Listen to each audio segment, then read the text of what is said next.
Good morning, ladies and gentlemen, and welcome to Text Messages. You're listening to episode 25. I'm the parasite of the show, Rick Tex.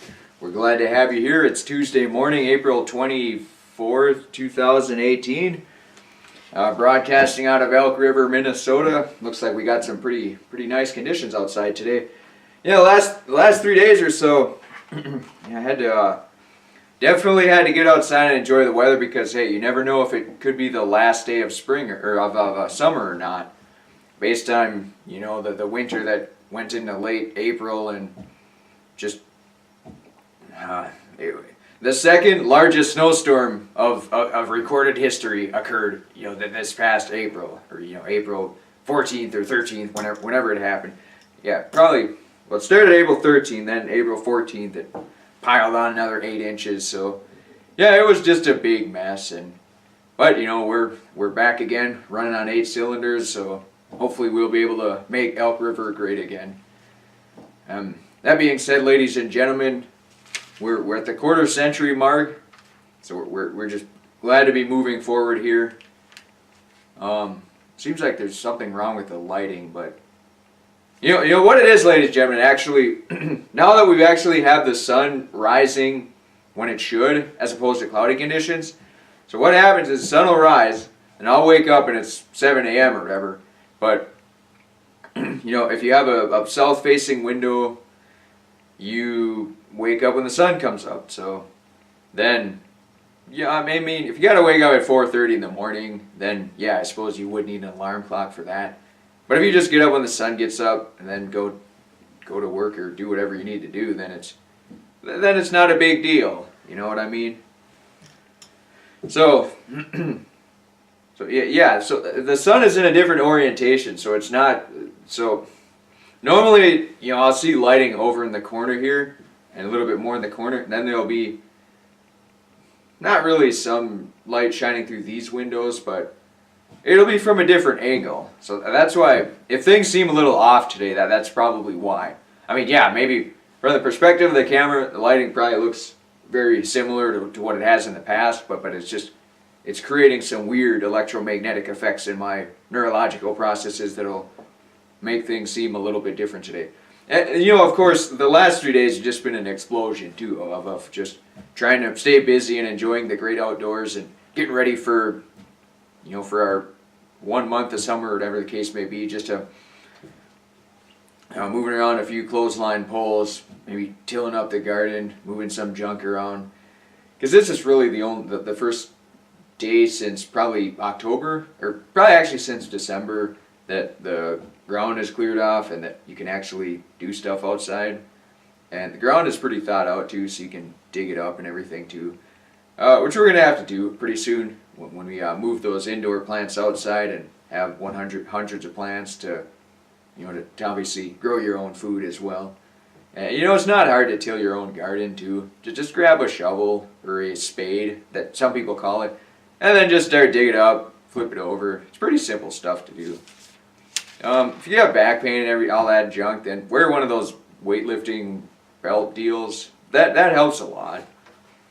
I mean, I don't use any of that crap. I just figure, hey, if I'm gonna go outside and do exercise or whatever, then I'm just gonna use what the Almighty provided me with. And yeah, you wear shoes and everything like that, but I mean, like wearing knee pads or shoulder pads or wrist pads, all that stuff isn't really necessary. And anything too, I figured, hey, if you don't use a back brace to do stuff that exercises your back, then your back should get stronger, or the tendons or whatever in there goes bad for needing a back brace. So yeah, I figured the longer, here's kind of the way I see it. Maybe you could say the no pain, no gain deal, but I mean, the less time you see, for example, if you always use the excuse like, oh, I'm getting too old for this stuff or too old for that and the other thing, but the less work you do, the quicker you get too old for the stuff. So, like back in the good old days, you heard about so-and-so farmer was 95 years old and he died because he fell into the grain silo or whatever. And yeah, it's obviously a tragedy when you hear that, but you think like, man, the guy's 95 years old and he's still working on the farm. He's probably putting in a hard day's work for honest day's pay and everything too. But I mean, if you just dedicate yourself and just try to stay as active as you possibly can based on your age, then age is but a number. I mean, see, I think that's one of the fallacies that we get way caught up into, that once we get to a certain age, we're not allowed to do things anymore because maybe they're not socially acceptable, or they're child's games, or whatever the case may be. Or then you have that too, where when you did something a lot as a child and you try to do it as an adult, you kind of feel like an idiot for doing it, and maybe a lesser intellectual person. But I mean, ultimately, you just have to allow yourself to have fun sometimes. I mean, yeah, you're going to look like a fool occasionally, but I mean, hey, if everyone's looking like a fool, nobody looks like a fool. That's kind of the philosophy I always tried to tackle in, like going out or partying or whatever. I figured, hey, if everyone looks like a fool, no one looks like a fool. So that's probably, then it's a lot easier to have fun that way too. So that's the most important thing. Just that there's good times all around. Everyone's laughing and smiling and having fun. And, as it pertains to, I mean, yeah, as you get older, it's like, should you still play football on a regular basis when you could be doing other productive things like planting gardens or planting seeds or whatever? It's like, yeah, I mean, that is a good time to have a balance. Maybe enjoy some intramural basketball league or a bowling league, or play tennis, or one thing I always try to do is in my car I'll have a couple tennis rackets, volleyball, a basketball, a football. Just leave that stuff in your car. That way, when the opportunity does present itself, then you're ready for it. You can just get out and have fun, enjoy the great outdoors. Or if you see some tennis courts that need some wearing out, then yeah, volley around a tennis ball. It's super fun to do. It's exciting. If you're hanging out with other people, usually what I've noticed is if I'm just sitting around somebody's house or sitting around outside and trying to talk to people, yeah, you talk to them, you have decent conversation and everything. But when you're really walking around with people, or batting around a tennis ball, or hitting a volleyball around or something, it seems like you can have more. You're more engaged in the conversation, and your body is working, so it increases your blood flow, so your brain is working faster, and then you can everything just flows a lot more smoothly then. Or even like canoeing, or if you're canoeing with somebody, or skydiving, or whatever the case may be, zip lining, all that goofy stuff. So yeah, it's just good to try to be active while you can. And yeah, I mean, for a while there was about a 2-year stretch where I had this job where literally all you had was a cubicle and your computer. There was no hands-on work. We didn't really have any employee meetings. It was just basically you come to work, you sit in front of your cube for 9 hours, and you can take a break here and there, or walk around every once in a while. That's about it. So it's a very sedative job, very mundane, monotonous, all that. So basically every day after work I had to, go to Lifetime Fitness and slap some water on for a couple hours just to at least somewhat try to rectify the effects of sitting around for 9 hours a day. But I mean, it's tough because, say for example, during lunch break, I met a couple other guys and we'd hit a volleyball around or whatever the case is, and instead, because say you can eat lunch over the course of a day, just bring some tree nuts with or whatever, and then during the actual lunch break you can just go out and do something semi-active, or hit a tennis ball around or whatever the case is. So I mean, just getting your body and your brain working and everything too. And when you sit around for too long, you've probably seen, if you sit in front of a computer for way too long, you start to get the zombie eyes and you look like a teeth-gnashing zombie parasite and foaming at the mouth, and maybe you're putting on more weight, or in my case, I was losing weight at breakneck speeds. Looked like I crawled out of a sarcophagus. So, I mean, different people's bodies react in different ways to a sedative lifestyle. You might start to develop chest pains, or acid reflux, or neck pains, or your eyes might get strained. You might start to lose your vision if you're staring at a computer screen for too long. So I mean, in the 21st century, sedative job is, nobody really has to work hard if they want to make a living, but I think a lot of people do understand the value of hard physical labor to, bettering them, making themselves great again, and just being an overall healthy person. So, unfortunately, all the high-paying jobs are mostly sedative. What I've noticed is a very direct relationship between the level of activity and the amount of paid I got. The more active a job was, usually the less I'd get paid, and less active, the more I'd get paid.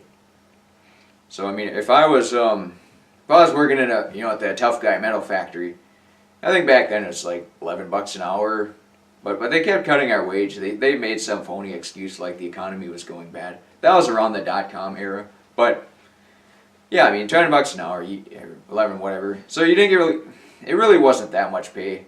But then if you get a job where you're sitting in front of a computer all day, you might get $30 an hour. But then you got the health ramifications, and then you have to allocate a lot of your free time towards bringing your state to a higher state. Now yeah, a lot of those active jobs too, like working in a metal factory, it's very unhealthy for your lungs, and just the air quality is pretty porous. So there's also that to consider. I mean, if you have a sedative job and the air quality is bad, hopefully you're getting paid an asinine amount of money, because you're probably going to need it for health costs at some point. And then too, it's just the short-term effects are also very deleterious. If I'm sitting in front of a computer for 9 hours a day and I'm driving home, and you just feel like you're completely useless and worthless and tired and lethargic and run down and phlegmatic and all that stuff, and that it takes a while to get the blood flowing again. Sometimes I would go to Lifetime Fitness and stand on the pool deck for about, if the lanes were filled up, there's only about 3 lanes there. Sometimes you had to wait for a lane to clear up. So, I just stand on the pool deck for 10 minutes and stare off into space. But, I was just so run down and tired, and my heart rate was probably at about 40 beats per minute just from sitting around for so long that's what a quote-unquote warm-up is. It literally is. You warm your body up, you get your blood flowing again, and then you can make yourself great again. Now, there's also, sometimes you have to be very careful, because maybe you're either just very tired from sitting around all day or from a long period of time, or you're sleep deprived. So, obviously if you're working a sedative job, you're probably not sleep deprived unless you're only sleeping 4 hours a night. But it is also, your body has a very good, keen sense of when you need to sleep, and it knows that, like for example, if you say you're at work and you rest your head against your hand or whatever, and then you doze off for 15 minutes, that's probably a good indicator that you're sleep deprived. Whereas if you put your head on your hands and then you just get really super bored and tired and just don't feel productive, then that's probably a sign that you're just being too sedative, and you need to stand up and warm up a little bit, or get one of those standing desks or whatever the case is. And it's like the standing desk, I guess, works for some people. I had it at this one job I had, but I never actually used it. It just seemed weird to stand up in front of a computer.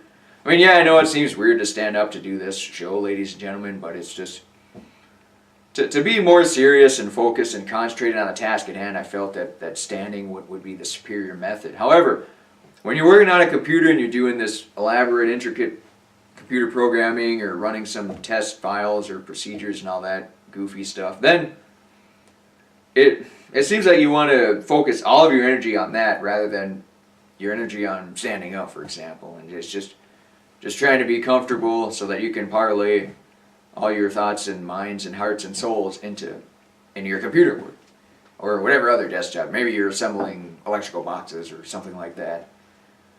So, yeah, I mean, standing desks. A lot of people in the marketing department this company I worked at, there's a marketing department, and there's like the other guys and gals. So everyone in the marketing department pretty much had a standing desk. So I mean, I don't really know what their work entailed, but I mean, I know that they weren't programming or designing or developing or anything like that, but I mean, they probably were putting together like intricate PowerPoint presentations and just doing a lot of research on products and target markets and all that stuff too. So I mean, they probably had more. It's probably more reading and writing information to their brain than actual programming and writing information to the computer. So I mean, if you're writing information to your brain, what I have found is that I mean, number one, it's important to be comfortable. No back or neck pain.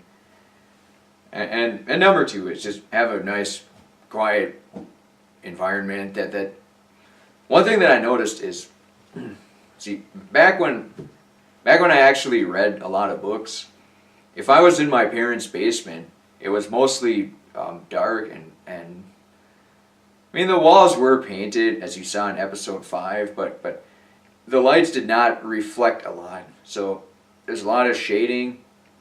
Whereas in here, in the house I live in now, that all the walls are white, the ceiling's white, the floors are lighter color. What that allows for is that you can just have a few lights on, and then all the lights, just the luminescence and wavelengths, just bounce off the walls in every which direction. So if you want to read something, you don't have to worry about shadows. That's definitely a key thing if you want to be a successful reader. And then of course, you got reading at night too, so then you definitely need to have good light reflection and all that good fun stuff. With that being said, ladies and gentlemen, we're coming up to a break here. I didn't really have a central topic for this show. I mean, the last 3 days we've just been trying to get as much work done outside as possible in case there's another week-long snowstorm or whatever the case is. And yeah, so far so good. Almost all the snow is melted. The driveway is good to drive on now. When there's a lot of water, moisture, and precipitation, then the driveway gets all muddy and rutted up. So yeah, that kind of sucks. But that's living out here. Just having a driveway is nice enough, rather than living in some coffin apartment and having to walk everywhere and breathe dangerous fumes all day and not be able to eat your own homegrown food and hang out with little animals outside and all that. So good times, balls deep. I haven't talked to the host in a little while.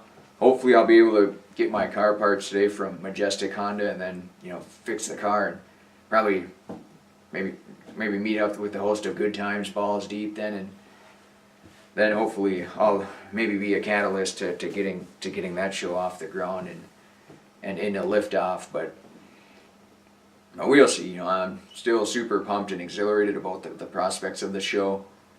I know I've been harping on it for a while now, maybe 6 weeks or so. But it might take another 6 weeks to get the show up and running, or it might happen tomorrow. It's just, you never know with some stuff, ladies and gentlemen. It's just,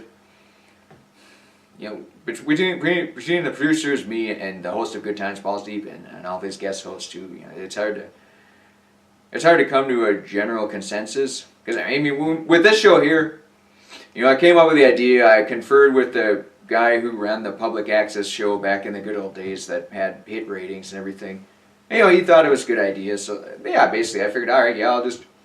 So it took me about a week to order this insanely expensive camera, and then I put a few layers of paint on the wall here.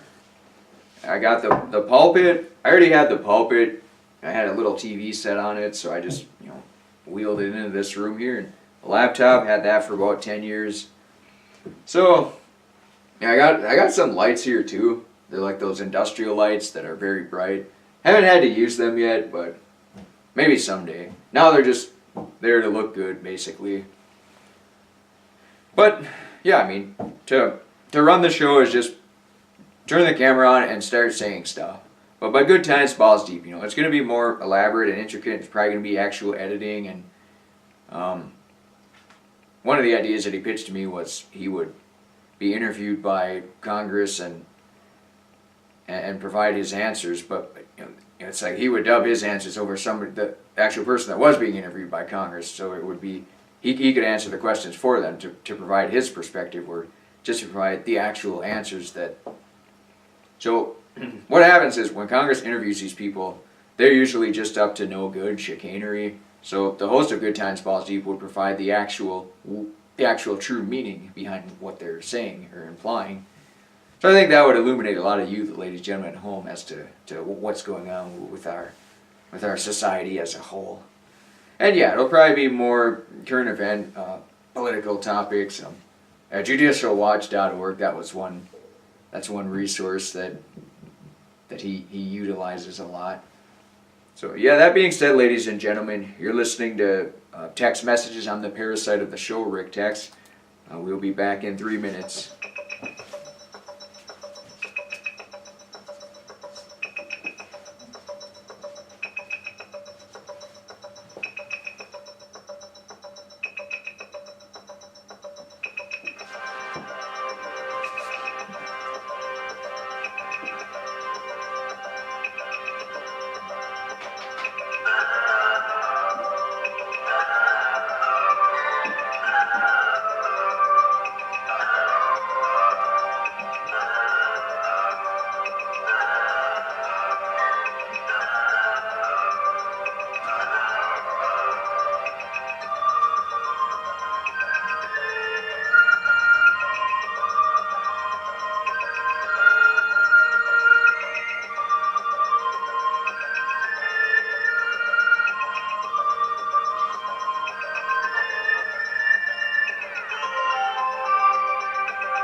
Good morning, ladies and gentlemen. Welcome back to Text Messages. I'm the parasite of the show, Rick Tex. We're glad to have you here again. It's Tuesday morning, April 24th, 2018. It looks like Thursday's episode will be a golden episode, episode 26 on April 26th.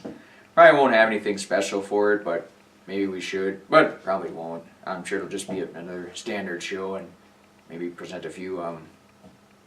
some valuable information for you, the ladies and gentlemen at home. That'll hopefully make you great again and make St. Cloud great again and all that too. So yeah, today we've just been doing a really early show today, so if that explains why the mood seems a bit more, not really somber or melancholy, but just a little on the lower end of the spectrum as far as the level of excitement and exhilaration. So yeah, I mean, I'm not really accustomed to getting up this early to do a show, ladies and gentlemen, but you know, it's just what we have to do to bring you text messages and to bring recognition to good times, balls deep. You know, that's essentially what the goal is behind text messages, ladies and gentlemen. So that being said, so I got some more research actually. Well, these aren't really, they're just news pertaining, health related news. So one of the things is, with mattresses, what happened is, some time ago, a lot of mattress manufacturers started putting flammable or non-flammable material in their mattresses, and what we've been figuring out is that there's a lot of chemical compounds that go into that, the off-gassing, just by existing in general, or rolling around on it, or temperature changes, or when your body lays on it and heats up, then it off gases. So it's just, when you spend an inordinate amount of your time, 8 hours a day roughly, if you're laying on your bed to sleep or to do other stuff too, then you're spending even more time on your bed. So that's why it's very important to have a clean mattress, or not a dirty one. And I did a lot of looking into this a couple of years back when I bought my mattress. I got it from mygreenmattress.com, all one word, mygreenmattress.com. Somebody does do a review article on it, so you can save 5%. But if you're interested in getting a new mattress, it's organic. It has, it's like organic cotton, organic wool, maybe organic latex if you want to get that. Then you can get spring or non-spring. Very, very affordably priced. And I got mine shipped. It's like an 80-incher, like a queen bed. And it was probably only about $700, $800. But it sounds like a lot of money.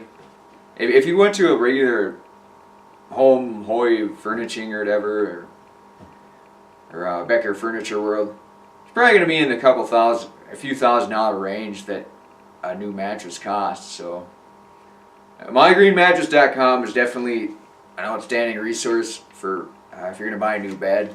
I'd highly recommend them. I mean, they're not sponsored of the show. It's just for you ladies and gentlemen, if you want an organic mattress to sleep on for you, your kid, your animals, that's definitely the way to go.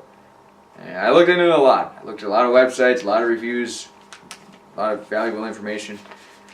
That being said, too, if you have an allergy to wool, cotton, latex, or whatever, and then just keep that in mind, because there's a lot of options at your My Green Mattress that will allow you to get a safe mattress that's not full of weird petroleum-based chemicals that off-gas and cause deleterious effects towards you.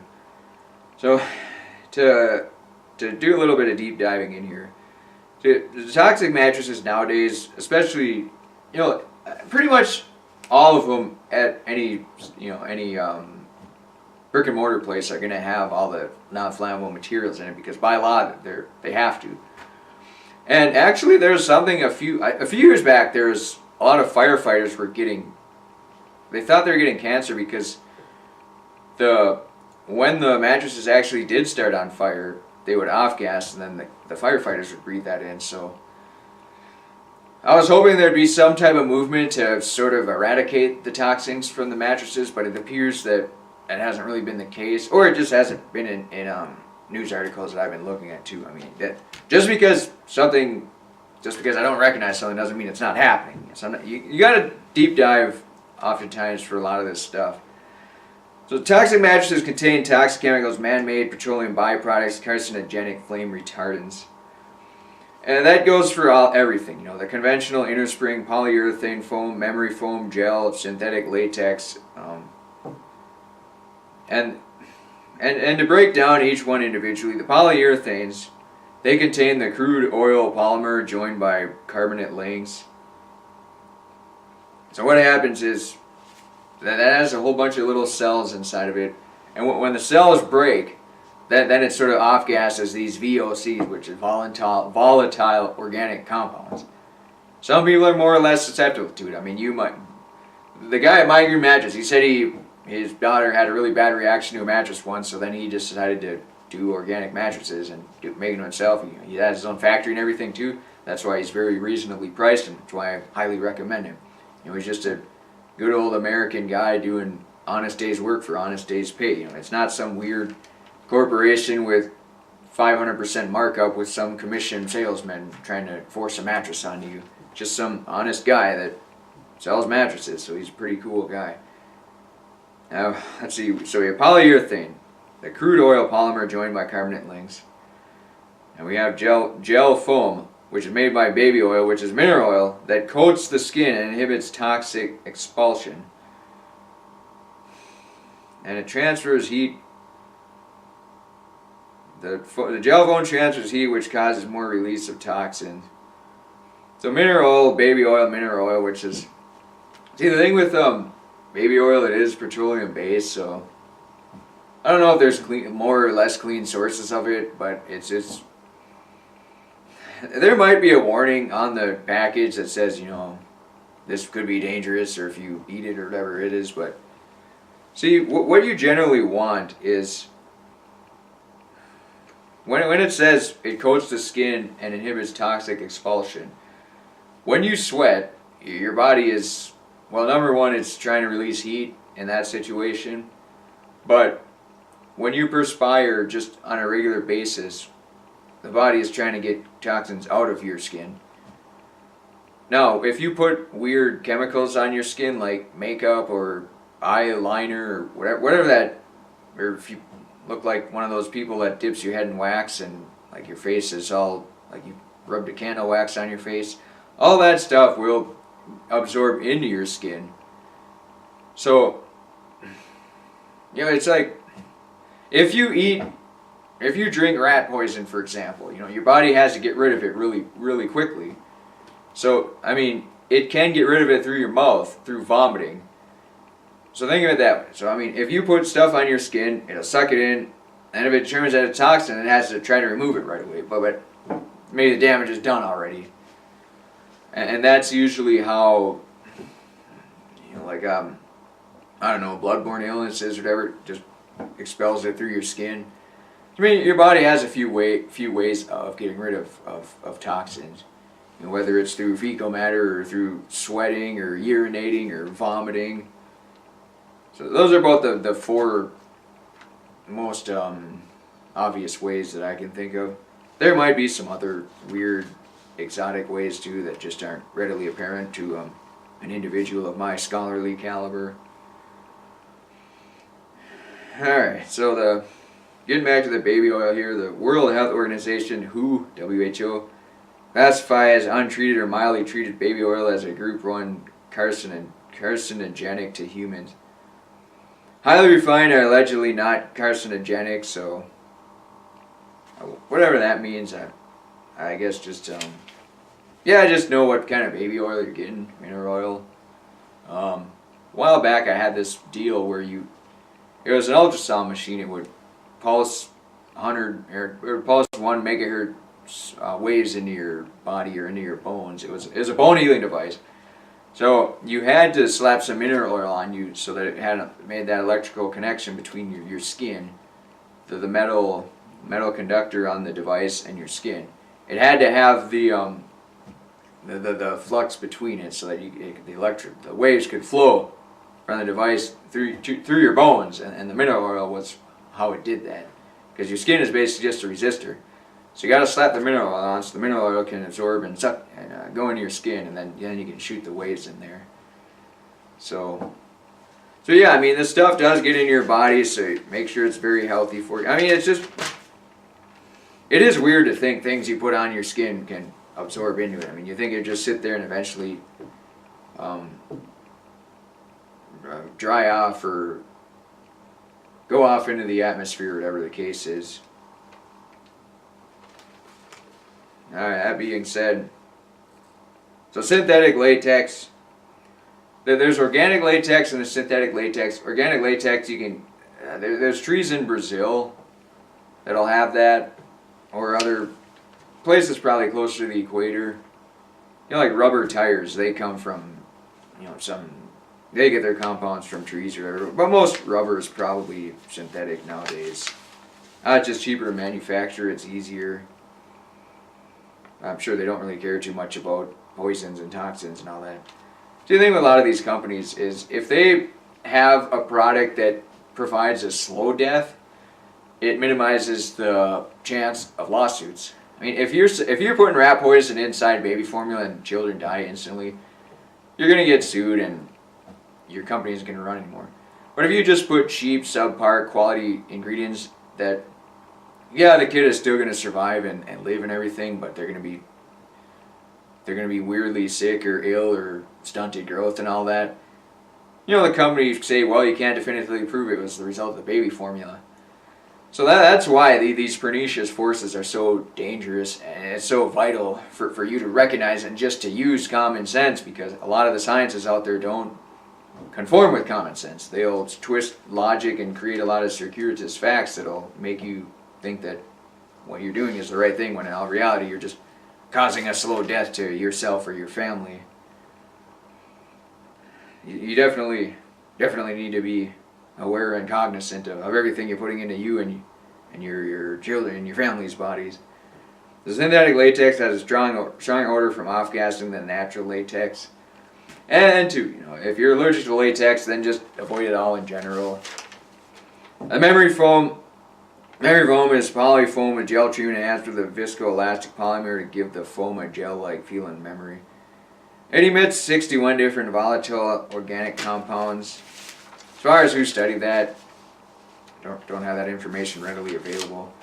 But the fact is, if you want to get detailed deep dive into it and everything, if you're absolutely sold that memory foam is the best thing you can sleep on, then just try to get maybe some organic mattress toppers or cotton, those 2-inch things you put on the mattress that will at least be some type of barrier between you and the organic or the volatile VOC gas, off-gassing and all that.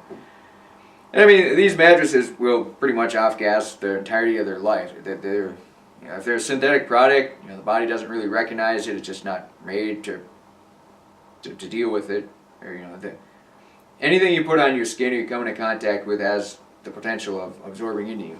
Like this the shirt I got here or the pants I got on. If there's weird chemicals on the pants, whether it's dyes or just the material that it was made out of, they can potentially absorb into your skin and cause some weird reactions and unhealthy effects. So it's just good to be aware of pretty much all that stuff around you. As far as pillows too, just try to get something that's organic and safe and see, natural and organic are totally different. Organic is carbon-based. In chemistry, it's defined as a carbon-based chemical or whatever ingredient. But when it comes to selling food and items, it's a certain set of standards that companies and manufacturers have to follow. They're different. For pillow, maybe it has to be at least 98% derived from cotton that's from so-and-so certified organic cotton fields. And then for an avocado, it might be, it has to be under this threshold for amount of synthetic pesticides, herbicides, and fertilizer found on it, or synthetic fertilizer, pesticides, and herbicides found on it. So just be familiar with the standards. But it is just best to buy local stuff, and then you have a clear understanding of what goes into the product and who's selling it and all that. And usually local products, the people that make it have some degree of pride into it and want to actually put quality in it. And oftentimes they use the item themselves, so there's also that to consider. I'm sure My Green Mattress guy is sleeping on all of his own mattresses and probably has his own family sleeping on them too. So, mygreenmattress.com is the most affordable place you can get a good quality, organic, safe, healthy mattress. I've had one for about 3 years. Seems like it's worked out pretty good. And it's taking a little bit of abuse here and there, jumping on and stuff. But it seems to work just fine. So I think it has like a 10-year warranty or whatever. And then if you look around, somebody somewhere did a review about a My Green mattress, and then you can and then they have a coupon code where you save like 5% off the price of the mattress, so it comes out to about $50. So not only is the mattress a good deal from the start, but then you get save 5% off too, so then it's just next level savings. So it's a good deal. And no, they aren't a sponsor of the show, but I just want to make sure that you, the ladies and gentlemen at home, are taking the necessary, maybe not necessary steps, but are taking some steps you can to get healthy and to make yourselves great again. Because if we live in a healthy society, everyone is healthy and pursuing their own path in life, and just everybody wins. Look at America compared to some weird authoritarian communist society. When everyone in America can just follow their own path, blaze their own trail, pursue life, liberty, and happiness, everybody just wins then. We are weirdly competitive, and some people just try to sabotage each other and cause destruction, but that's a very small percentage. By and large, people enjoy a pretty high standard of living out here in the land of the free and the home of the brave, or the home of the Whopper. Alright, so we're coming out to break, ladies and gentlemen. We're going to have a show in the very near future called Good Times, Balls Deep. I haven't conferred with the host lately. I'm sure he's really busy right now trying to procure sponsorships to get all the funding for the show. It'll probably be like this show, commercial free and all that, and we're probably not going to sponsor with YouTube or try to stick any annoying commercials inside here, because it's important just that. For me, it's a hobby. For the host of Good Times, Balls Deep, it'll probably just be a hobby for him as well. So he just enjoys educating people, and he doesn't do it in a didactic fashion. He's just a very good, fun person to talk to. He enjoys interacting with other people. It doesn't matter who you are, where you come from, where you've been, where you're going. He doesn't use people for monetary or materialistic or social gains. He sees people for who they are. He interacts with them. He talks to them. He just knows how to have a good time. He's a highly talented person in that regard. I know a lot of people you meet in life, if they determine that they can't get anything out of you, they generally just shut themselves off and don't even want anything to do with you. But in the case of the host of Good Times, Balls Deep, he's quite the contrary into that mindset, and he's just a great person. I think that'll come through once we finally do get the show on YouTube or whatever the case may be. So that being said, ladies and gentlemen, you're listening to Text Messages. I'm the parasite of the show, Rick Tex. We'll be back in 3 minutes.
Welcome back to Text Messages, ladies and gentlemen. I had to cut that break off short. I noticed that I forgot to delete last episode off the SD card, so we got about 15 minutes left. The last few episodes I was taking it a little bit long, pushing the limit and going 10 minutes, 3 minutes over, so I apologize for that.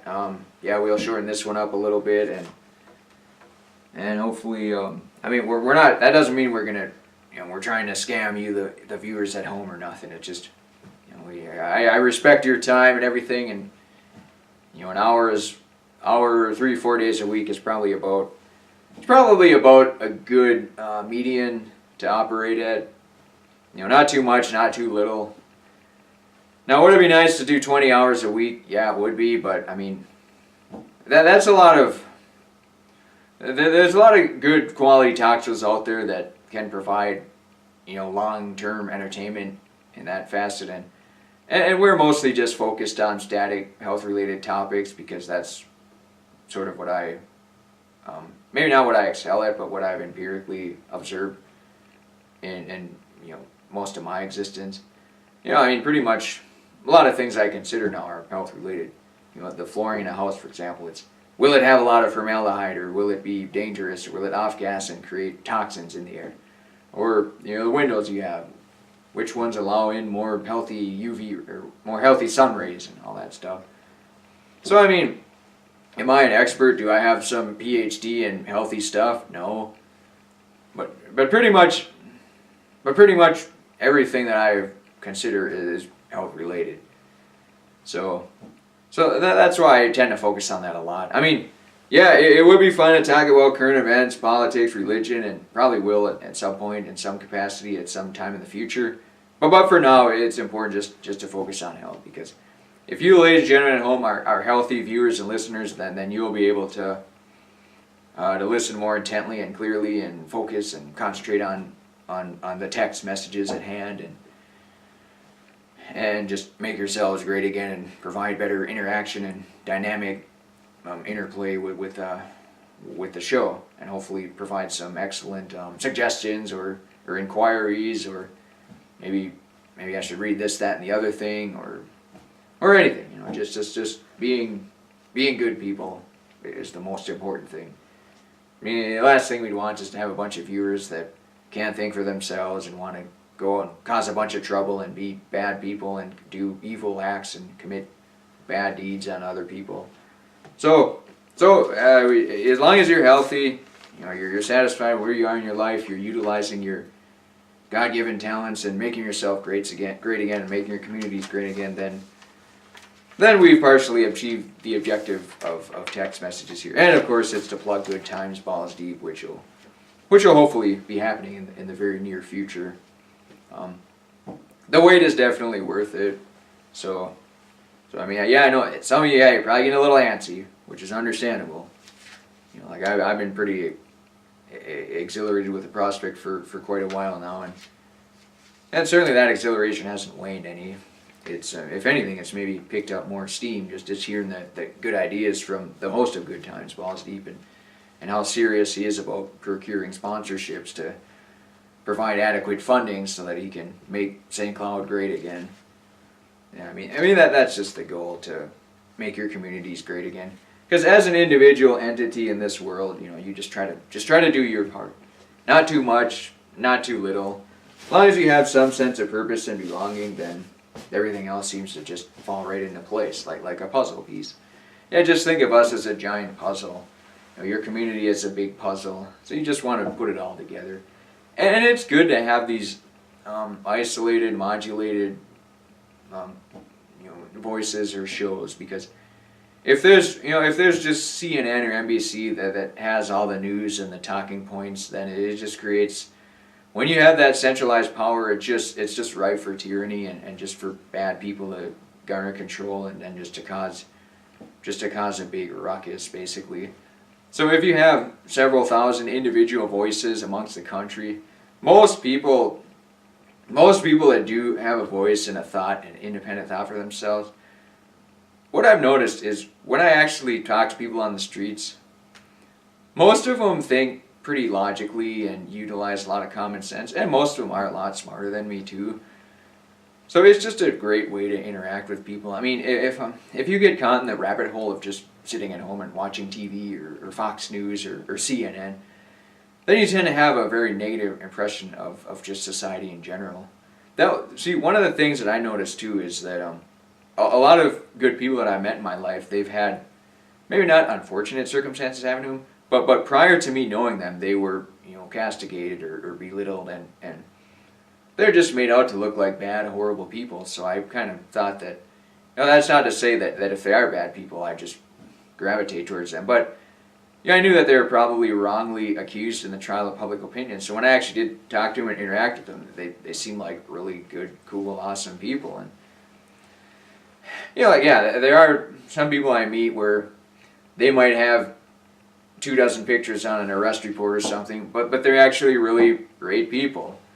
Maybe they get involved in drugs or something that they shouldn't be involved with, and then it just causes bad things to happen. So that's the thing, ladies and gentlemen. If you're true to yourself and true to your character, then you definitely want to stay away from drugs of any capacity.